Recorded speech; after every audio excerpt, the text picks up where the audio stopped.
যদি পারেন তো সামনে ছুটির দিন দেখে এইভাবে পাতা চিকেন বানিয়ে ফেলুন, একদম নামমাত্র মশলায় হেভি টেস্ট। তাহলে প্রথমেই সুগুনা, নির্গুনা, দুর্গুনা যা চিকেন পাবেন ধুয়ে ধায়ে জল ঝরিয়ে রেখে দিন। বাস এবারে সরষের তেল গরম করে জিরে, তেজপাতা, শুকনো লঙ্কা হালকা ভেজে নিন। তারপরেই পেঁয়াজ আর পেঁয়াজ পাতা দিয়ে দিন, খুব ভালো করে ভেজে ফেলুন।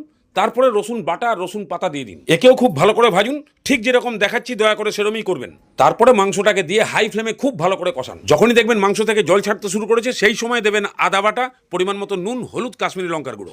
এগুলো সব ভালো করে মিশিয়ে দিয়ে তারপরে ঝাল অনুযায়ী বেশ কয়েকটা চেরা কাঁচা লঙ্কা দিয়ে ঢাকনা দিয়ে কষিয়ে এই জলেই মাংসকে 60% সেদ্ধ করে ফেলুন। মাংসের জল যখনই শুকিয়ে আসবে তখনই প্রয়োজন মতো জল দিয়ে ভালো করে ফুটিয়ে মাংসটাকে পুরোপুরি সেদ্ধ করে দিন। সেদ্ধ করে ফেলেছেন?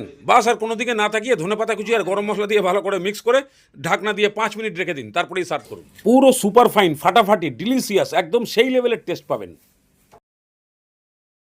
দাদা রান্না সত্যি বন্ধুরা অসাধারণ।